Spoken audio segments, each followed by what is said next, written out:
Hello students, RS academy 2012 YouTube channel में आप सभी का स्वागत है।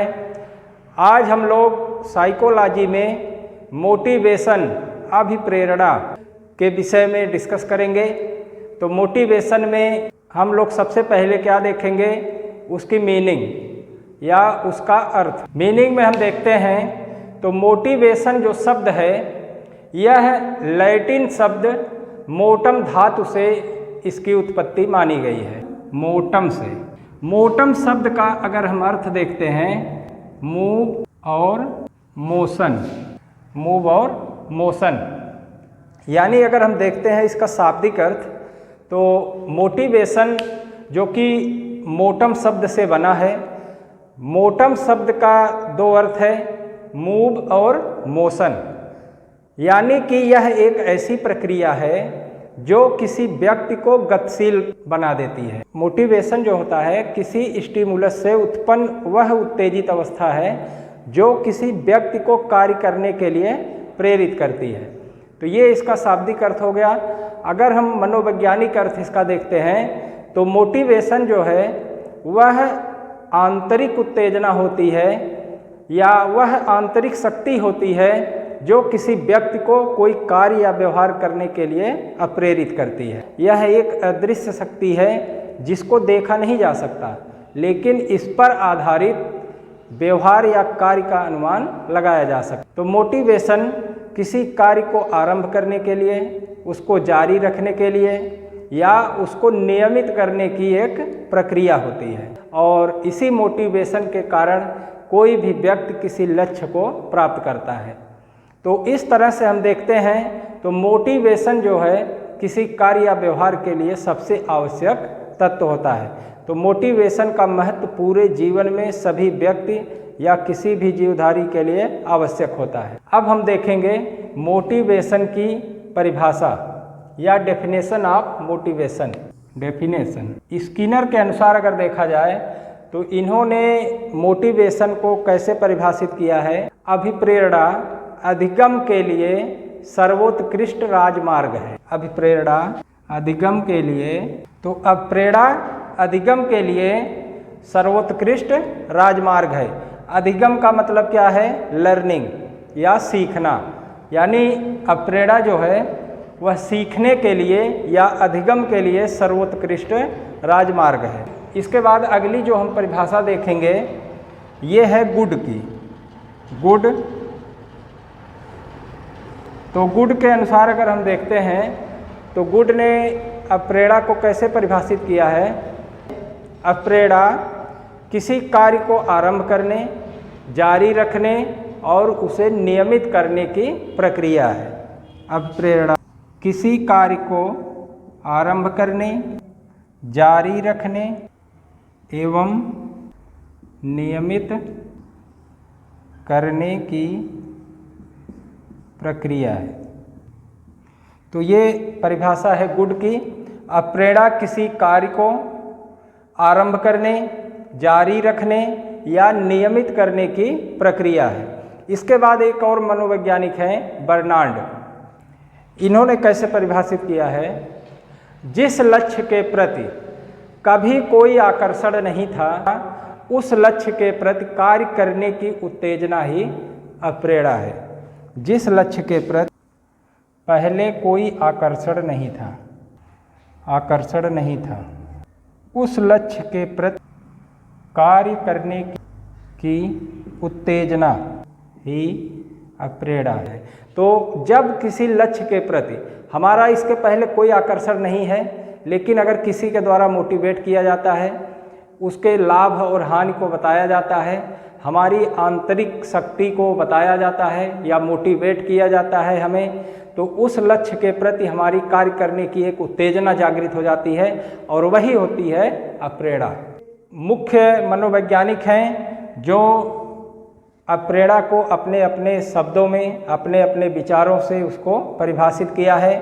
इसमें महत्वपूर्ण वैज्ञानिक हैं स्किनर, गुड और बर्नार्ड।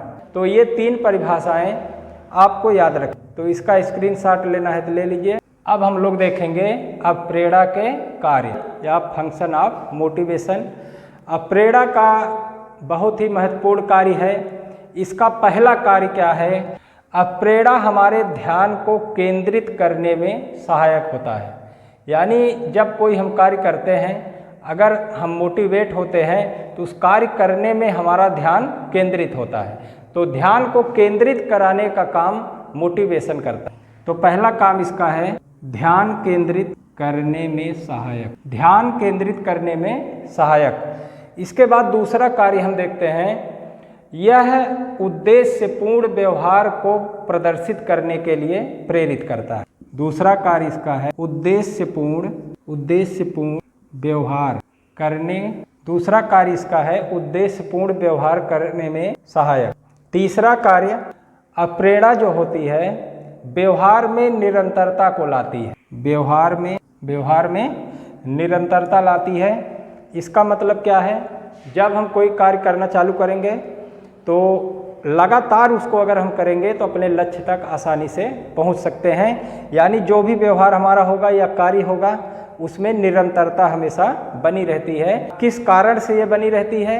मोटिवेशन के कारण व्यवहार में हमारे या कार्य में हमारे निरंतरता बनी रहती है और हम अपने लक्ष्य को प्राप्त कर लेते हैं। इसके बाद चौथा कार्य इसका देखेंगे, व्यवहार में विविधता लाकर लक्ष्य को प्राप्त करने में सहायक होता है।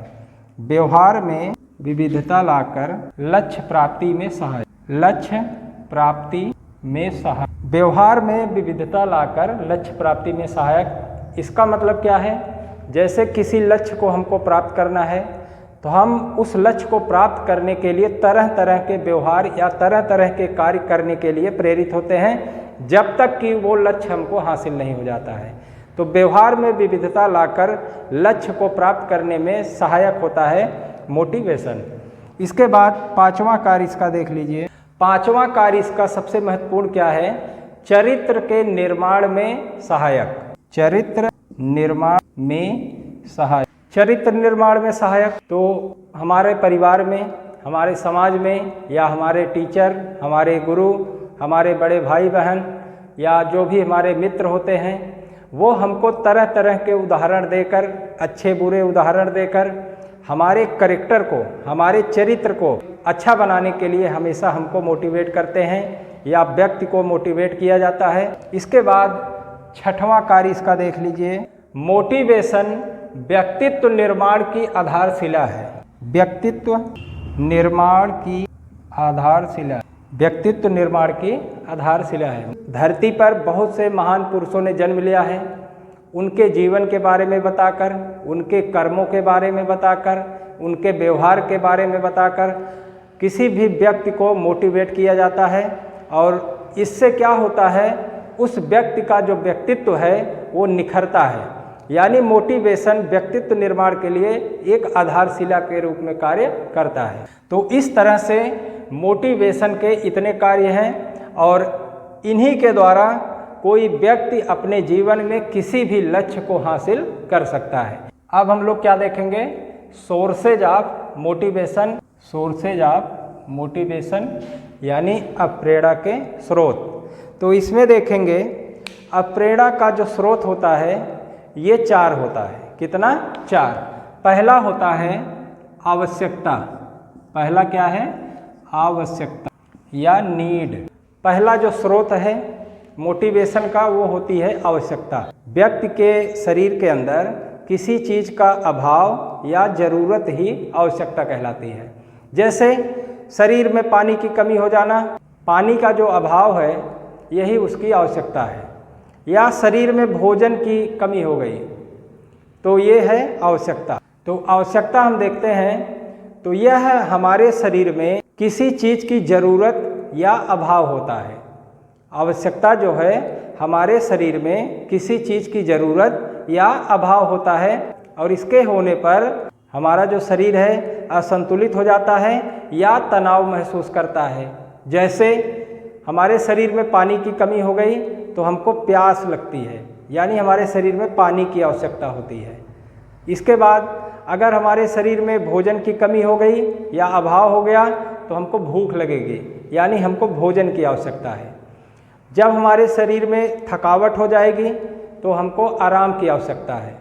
तो ये सब आवश्यकताएं होती हैं और यह व्यक्ति को कोई न कोई कार्य करने के लिए या कोई न कोई व्यवहार प्रदर्शित करने के लिए अंदर से प्रेरित करती हैं। तो यही आवश्यकता है, यानी शरीर में किसी चीज़ की कमी या अभाव, और ये कमी जब तक पूरी नहीं होगी हमारा शरीर असंतुलित रहेगा और तनाव में ग्रसित रहेगा।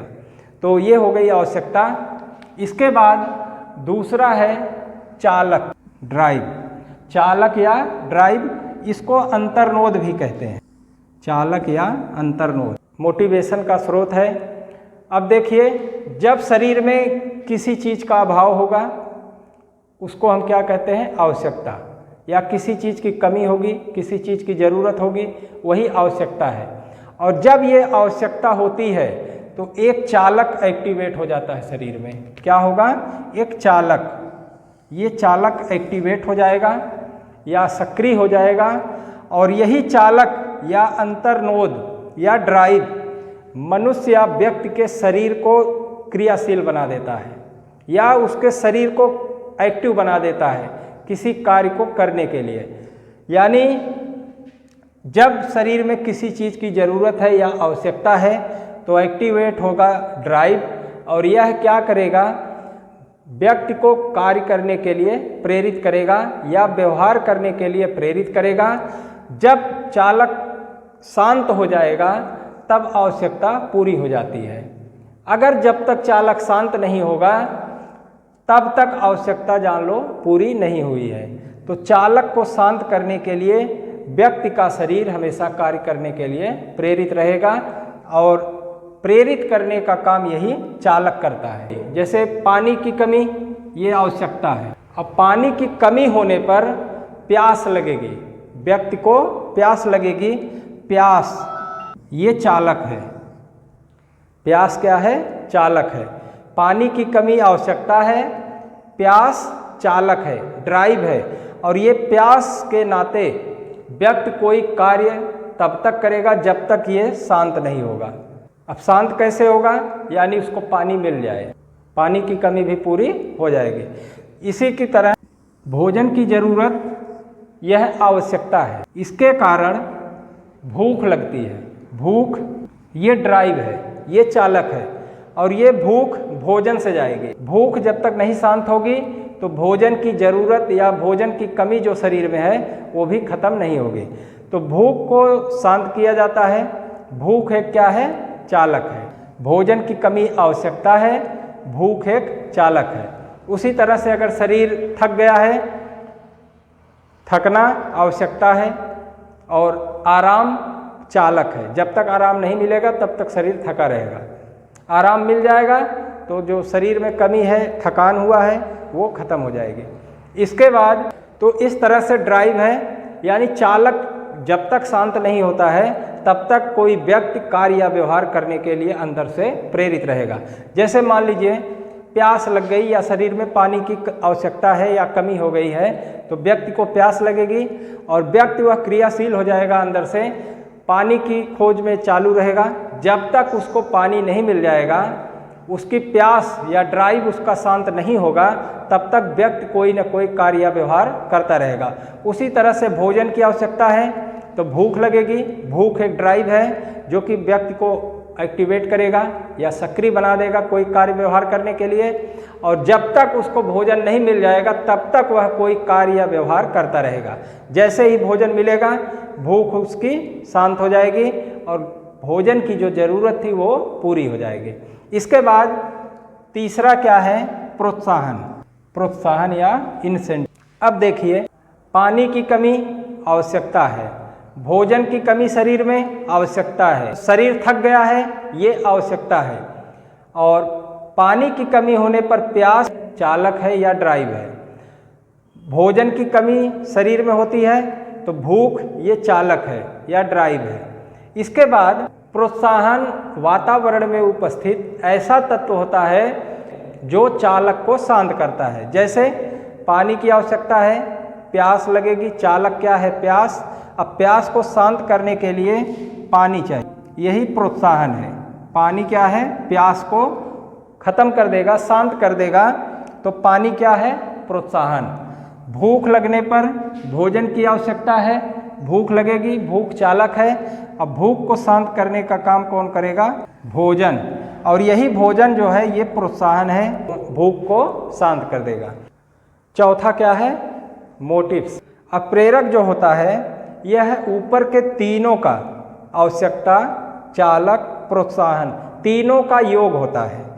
यानी कुल मिला के यही जो अप्रेरक होता है यही किसी व्यक्ति को, किसी जीव को अप्रेरित करता है किसी कार्य को करने के लिए या किसी व्यवहार को प्रदर्शित करने के, यही मोटिवेशन देने का कार्य करता है। Method of motivation. तो इसमें हम देखते हैं तो कई विधियां होती है मोटिवेशन देने की।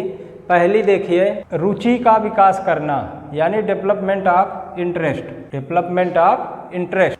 इसके बाद देखिए रिवार्ड एंड पनिशमेंट, यानी पुरस्कार और दंड।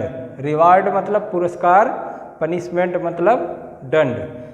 तीसरा है एडमायर एंड कंडेम, प्रशंसा और निंदा। चौथा है एक्सपीरियंस ऑफ, यानी आवश्यकताओं का अनुभव कराना।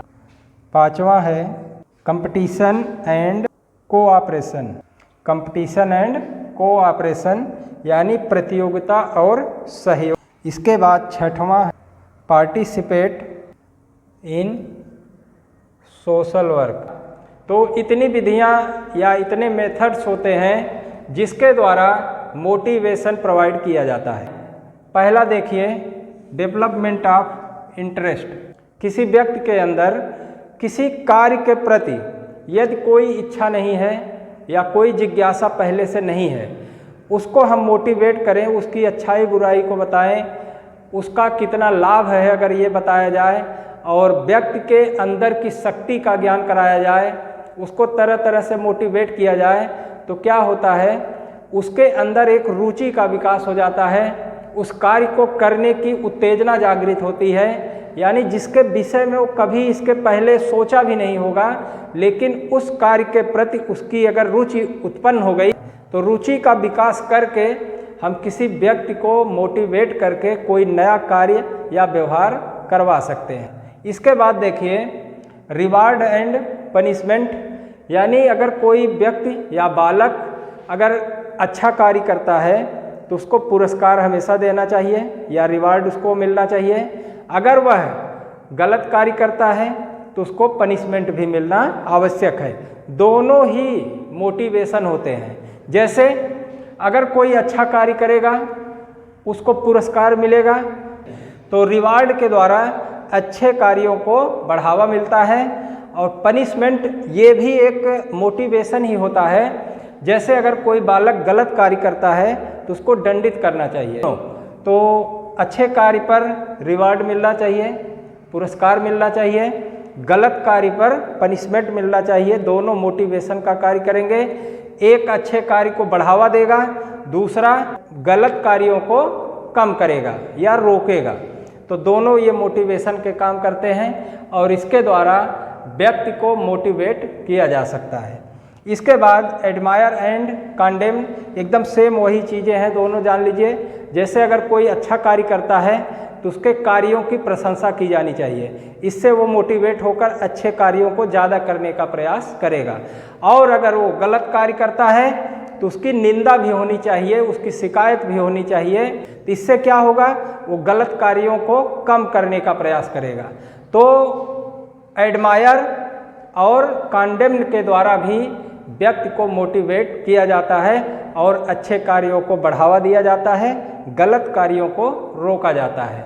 इसके बाद चौथा है एक्सपीरियंस ऑफ नीड। जैसे देखो कोई बालक जब कम उम्र में रहता है या किशोरावस्था में होता है, उसके जीवन में आगे कौन कौन सी समस्याएं आ सकती हैं। तो अगर आगे की जो आवश्यकताएं हमारी हो सकती हैं या जो प्रॉब्लम हमको फेस करनी पड़ सकती है, अगर उसकी जानकारी बालक को दी जाए तो इससे क्या होगा, वो अच्छे कार्यों को करने के लिए प्रेरित होगा या अपनी आवश्यकताओं को भविष्य में कैसे पूरा करेगा, उस टाइप के कार्य करना प्रारंभ करेगा और उस तरह का व्यवहार भी करना प्रारंभ करेगा।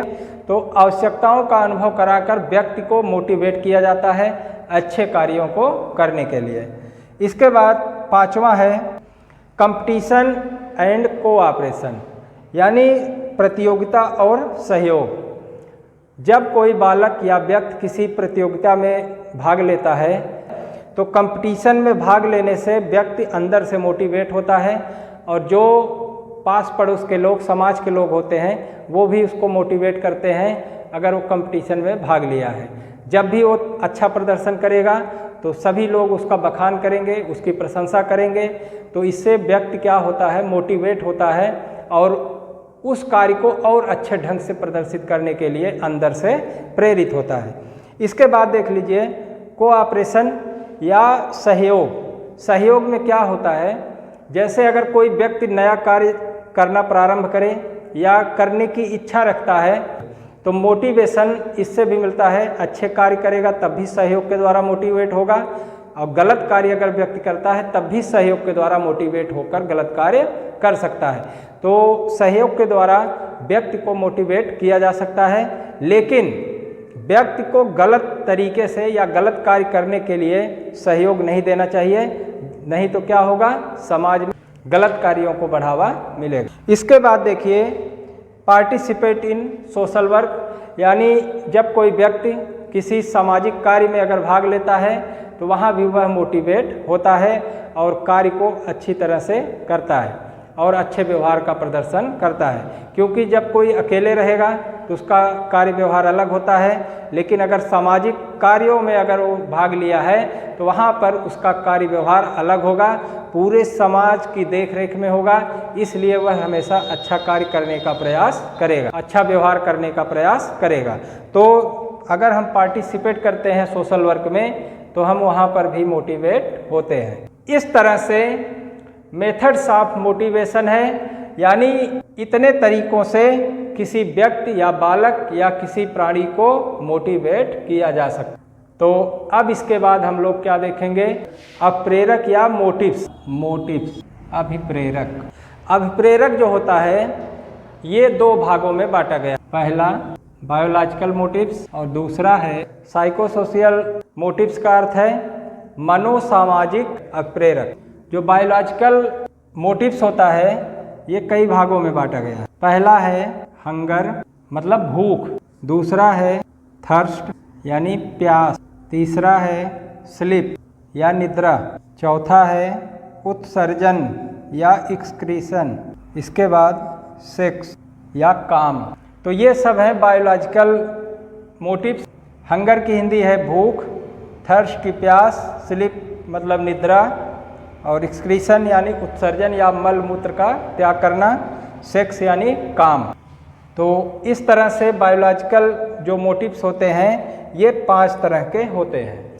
साइको सोशल मोटिव्स में देखेंगे इसको 2 भागों में बांटा गया है। एक होता है व्यक्तिगत या इंडिविजुअल मोटिव्स और दूसरा होता है सोशल मोटिव्स। तो इसमें एक हो गया इंडिविजुअल और एक हो गया सोशल। व्यक्तिगत में देखेंगे अगर हम तो इसको कई भागों में बांटा गया है। पहला है एम्स ऑफ लाइफ, दूसरा है ईगो इन्वॉल्वमेंट, तीसरा है हैबिट, चौथा है इंटरेस्ट, पांचवा है एटीट्यूड, छठवां है एस्पिरेशन लेवल। तो इस तरह से इंडिविजुअल मोटिव्स में हम देखते हैं तो एम्स ऑफ लाइफ यानी जीवन का लक्ष्य, ईगो इन्वॉल्वमेंट इसका अर्थ है हिंदी में अहम अंतःग्रस्तता, यानी हमारे अंदर ईगो यानी अहम की भावना है, हैबिट आदत, इंटरेस्ट रुचि और एटीट्यूड अभिवृत्ति और एस्पिरेशन लेवल इसका मतलब है आकांक्षा का स्तर, यानी सभी व्यक्तियों की अलग अलग सोच होती है, अलग अलग इच्छाएं होती हैं, तो उसी को हम कहते हैं आकांक्षा का स्तर। तो इस तरह से इतने होते हैं इंडिविजुअल मोटिव्स। इसके बाद सोशल में देख लीजिए। सोशल में होता है पहला पावर एंड प्रेस्टीज, दूसरा है कम्युनिटी, इसके बाद तीसरा है अचीवमेंट और लास्ट में चौथा है एग्रेसिवनेस। तो सोशल मोटिव्स जो होता है ये 4 तरह का होता है। पावर एंड प्रेस्टीज, पावर और प्रेस्टीज की प्राप्ति के लिए व्यक्ति अंदर से मोटिवेट होकर कार्य करता है। कम्युनिटी की आवश्यकता, कम्युनिटी मतलब सामुदायिकता की आवश्यकता सबको है, इसलिए सभी समुदाय में या समूह में रहने की कोशिश करते हैं या उस तरह के कार्य करते हैं। इसके बाद अचीवमेंट यानी उपलब्धि, पूरे जीवन में व्यक्ति कोई न कोई ऐसी उपलब्धि हासिल करना चाहता है जिसके द्वारा वह समाज में सम्मानित किया जाए या उसको प्रतिष्ठा मिले, उसको सम्मान मिले। इसके बाद एग्रेसिवनेस, आक्रमणशीलता, इसकी हिंदी है आक्रमणशीलता, तो यह सभी व्यक्तियों में होती है। तो एग्रेसिवनेस से मोटिवेट होकर व्यक्ति हमेशा गलत कार्य करता है या तोड़ना फोड़ना या विध्वंसात्मक जो कार्य होता है उसको एग्रेसिवनेस के द्वारा मोटिवेट होकर करता है। तो इस तरह से हम एक बार पूरा देख लेते हैं क्या क्या है। मोटिव्स जो होता है बायोलॉजिकल और साइकोसोशल मोटिव्स में बांटा गया है। बायोलॉजिकल मोटिव्स जो होता है ये 5 तरह का होता है। हंगर, भूख, यानी भूख जब व्यक्ति को लगेगी तो वो अंदर से क्रियाशील हो जाता है, एक्टिवेट हो जाता है और कोई न कोई कार्य व्यवहार करना चालू कर देता है जब तक कि उसको भोजन नहीं मिल जाएगा। इसके बाद थर्स्ट, प्यास, यानी जब शरीर में पानी की कमी होगी तो हमारी कोशिकाएं सूखने लगती हैं, व्यक्ति व्याकुल हो जाएगा, असंतुलित शरीर हो जाएगा, तनाव में हो जाएगा और जब तक पानी नहीं पी लेगा तब तक वो इधर उधर भटक कर पानी की खोज जारी रखेगा। इसके बाद स्लीप यानी सोना, जब व्यक्ति को आराम की ज़रूरत होती है, यानी उसका शरीर जब थक जाता है तो उसको आराम चाहिए और जब तक आराम नहीं कर लेगा उसका शरीर का संतुलन सही नहीं रहेगा, वह असंतुलित रहेगा और तनाव में रहेगा। तो स्लीप जो होगा ये भी या मोटिवेशन है जो कि व्यक्ति को कार्य और व्यवहार करने के लिए प्रेरित करता है। इसके बाद एक्सक्रीशन, शरीर में गंदे पदार्थों को बाहर निकाला जाता है, उसी को कहते हैं एक्सक्रीशन या मलमूत्र त्यागना या इसको उत्सर्जन भी कहा जाता है। तो जब शरीर में गंदे पदार्थों की मात्रा बढ़ जाती है तो शरीर में तनाव होता है। जैसे हम भोजन करते हैं तो हमारा जो बचा हुआ भोजन होता है हमारी आंतों में जाकर इकट्ठा होता है, तो आंतों में प्रेशर होता है, तनाव होगा और इसके बाद हम लोग मलमूत्र का त्याग करने के लिए प्रेरित होते हैं। तो इस तरह से एक्सक्रीशन के द्वारा भी व्यक्ति मोटिवेट होता है। इसके बाद सेक्स या काम भावना ये सभी व्यक्तियों में होती है। मेल फीमेल में गोनाइड ग्लैंड होती है और इन्हीं ग्रंथियों के द्वारा कुछ हार्मोन्स का सिक्रीशन किया जाता है, तो व्यक्ति के अंदर काम वासना जागृत होती है और वही काम की जो भावना उसके अंदर है उसको संतुष्ट करने के लिए व्यक्ति अंदर से प्रेरित होता है। सभी में जो काम भावना होती है ये अलग अलग होती है और यह डिपेंड करता है जो ग्रंथियां या ग्लैंड्स होती हैं उनके सिक्रीशन पर। जिसमें सिक्रीशन जिस तरह का होता है उसमें उतनी काम भावना कम या ज़्यादा हो सकती है। तो इसके द्वारा भी व्यक्ति मोटिवेट होता है कार्य और व्यवहार करने के लिए। तो इस तरह से ये जो बायोलॉजिकल मोटिव्स होते हैं ये हमारी मूलभूत मानवीय आवश्यकता होती है और इसको पूरा करने के लिए व्यक्ति अंदर से हमेशा मोटिवेट होता है और ये सभी कार्य जीवन जीने के लिए भी आवश्यक है। इसके बाद हम देखेंगे साइकोसोशल मोटिव्स में, तो इसको 2 भागों में बांटा गया है। एक है इंडिविजुअल मोटिव्स और दूसरा है सोशल मोटिव्स। इंडिविजुअल को देखा जाए अगर, पहला है एम्स ऑफ लाइफ, यानी प्रत्येक व्यक्ति का जीवन का कुछ लक्ष्य होता है, यानी उसको जीवन में क्या करना है या क्या बनना है या कौन से कार्य करना है। तो इसके लिए उसका कुछ न कुछ लक्ष्य होता है और उसी लक्ष्य से प्रेरित होकर व्यक्ति उसी तरह के कार्य और व्यवहार को करता है। इसके बाद देखिए ईगो इन्वॉल्वमेंट, तो इसकी हिंदी होती है अहम अंतःग्रस्तता, यानी सभी के अंदर ईगो भरा होता है, वह ईगो से ग्रसित होता है, उसके अंदर ईगो पाया जाता है। देखिए इसमें होता क्या है, कुछ व्यक्ति कोई कार्य जब करना चालू करते हैं तो अगर कार्य में सफलता मिल जाती है, वो उस कार्य को दोबारा करने का प्रयास करते हैं और दोबारा करना चाहते हैं। लेकिन अगर कभी कभी कार्य में जब असफलता मिल जाती है तो इससे क्या होता है, व्यक्ति में कुंठा जागृत होती है, तनाव होता है, टेंशन होता है और व्यक्ति उस कार्य को दोबारा नहीं करना चाहता क्योंकि उसमें असफल हो गया है। अगर सफल होता है तो उसको सुख और शांति मिलती है, अगर असफल होता है तो कुंठा, तनाव और टेंशन होता है। इसलिए असफलता के बाद उस कार्य को करना नहीं चाहता। लेकिन कुछ व्यक्ति ऐसे भी होते हैं जिसके अंदर अगर ईगो या अहम की भावना मजबूत है, असफलता के बाद भी वो कार्य दोबारा करने का प्रयास करते हैं। यानी कुछ ऐसे कार्य हैं जिसको करने में वो असफल हो गया, लेकिन उसका ईगो इतना मजबूत होता है, अहम उसका इतना मजबूत होता है, असफल होने के बावजूद भी उस कार्य को वह दोबारा करना चालू कर देता। अगर ऐसा करते हैं तो कभी कभी क्या होता है, असफलता के बाद भी व्यक्ति अगर उस कार्य को करता है तो बाद में जरूर सफल हो जाता है। इसके बाद हम देखते हैं हैबिट। हैबिट का मतलब है आदत। सभी व्यक्तियों में आदत अलग अलग होती है और उसी आदत के हिसाब से सभी अपना कार्य और व्यवहार करते हैं। तो जिसकी जैसी आदत होगी उसी तरह का वो कार्य और व्यवहार करता है। तो सबकी आदत अलग होती है, हैबिट सबकी अलग होती है और उसी आदत या हैबिट से सभी मोटिवेट होकर अपने अपने ढंग से कार्य और व्यवहार करते हैं। इसके बाद इंटरेस्ट। आदत की तरह ही सेम इंटरेस्ट भी है या रुचि है। रुचि सबकी अलग अलग होती है और जिसकी रुचि जिस कार्य में ज़्यादा होती है उसी कार्य को वो करता है और उसी तरह का व्यवहार प्रदर्शित करता है।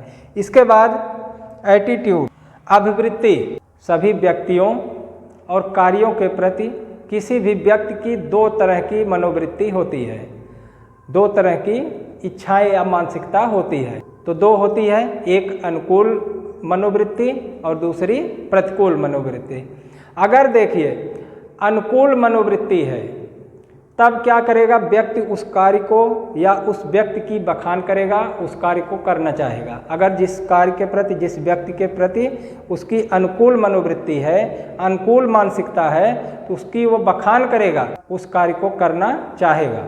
अगर मान लीजिए किसी कार्य या व्यक्ति के प्रति हमारी प्रतिकूल मनोवृत्ति जब होती है तो हम उस कार्य की निंदा करेंगे और उस कार्य को करना नहीं चाहेंगे। अपनी अपनी मनोवृत्ति के हिसाब से व्यक्तियों में कार्य करने की शैली अलग होती है।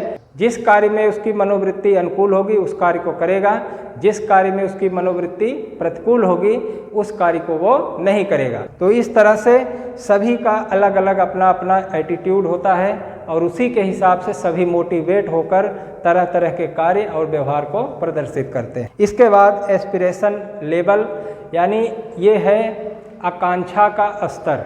यानी सभी व्यक्तियों में हम देखते हैं तो आकांक्षा का स्तर अलग अलग होता है। सभी व्यक्ति की अपनी मानसिकता होती है, अपनी अपनी सोच होती है, अपनी अपनी इच्छाएं होती हैं।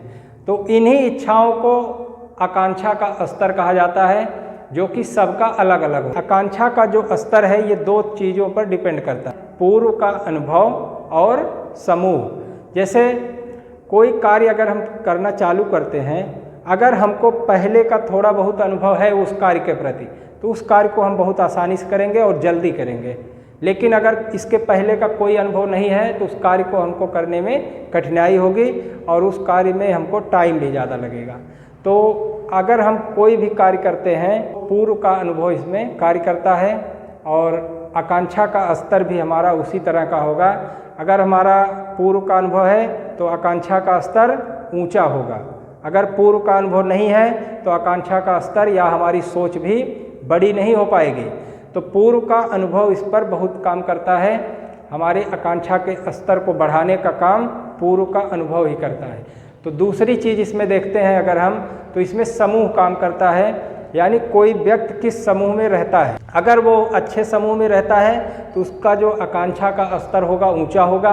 अगर उसका समूह तुच्छ है तो उसका आकांक्षा का स्तर निम्न होगा। समूह और पूर्व का अनुभव ये दोनों आकांक्षा के स्तर को बढ़ाने और घटाने का काम करते हैं और इसी से प्रेरित होकर या मोटिवेट होकर उस तरह के कार्य को करते हैं या व्यवहार को प्रदर्शित करते हैं। इसके बाद हम देखेंगे लास्ट में सोशल मोटिव्स या सामाजिक अप्रेरक। सामाजिक अप्रेरक में पहला हम देखेंगे पावर एंड प्रेस्टीज। कोई भी व्यक्ति होता है वो समाज में हमेशा शक्ति और सम्मान पाने की कोशिश करता है। इसके लिए वो क्या करता है, प्रेरित होता है अंदर से कि हमको क्या करें कि हम समाज में शक्तिशाली बने रहें और समाज में हमको सम्मान मिले। तो वो अंदर से प्रेरित होकर उस तरह के कार्य और व्यवहार करता है जिससे उसको क्या मिले, शक्ति और सम्मान।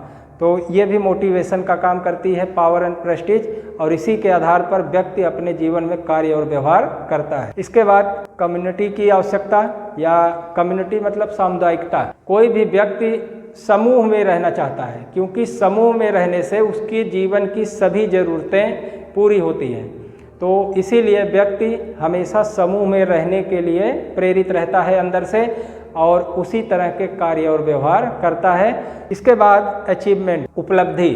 कोई भी व्यक्ति जिस समाज में रहता है, जिस वातावरण में रहता है, तो वो हमेशा जीवन में कुछ न कुछ ऐसी उपलब्धियों को हासिल करने का प्रयास करता है जिससे उसका उस समाज में मान सम्मान बढ़े, प्रतिष्ठा बढ़े। तो अचीवमेंट या अपनी उपलब्धियों से आदमी या व्यक्ति कोई प्रेरित होकर अच्छे कार्य को करता है और अच्छे व्यवहार को अपनाता है। तो अचीवमेंट जो है ये भी व्यक्ति को अंदर से मोटिवेट करता है किसी कार्य या व्यवहार को करने के लिए। इसके बाद है एग्रेसिवनेस। एग्रेसिवनेस क्या है, आक्रमणशीलता। ये प्रत्येक व्यक्तियों में होती है। जब कोई व्यक्ति कोई विध्वंसात्मक कार्य करता है या कोई चीज़ तोड़ता फोड़ता है, किसी से लड़ाई झगड़ा करता है, तो उस समय यही एग्रेसिवनेस जो कि एक मोटिवेशन होता है, क्या होता है, मोटिवेशन होता है। आक्रमणशीलता एक मोटिवेशन होता है जो अंदर से उसको प्रेरित करता है और वह व्यक्ति विध्वंसात्मक कार्य करता है, किसी से लड़ाई कर लेता है, झगड़ा कर लेता है, किसी चीज़ को तोड़ता फोड़ता है। तो ये है एग्रेसिवनेस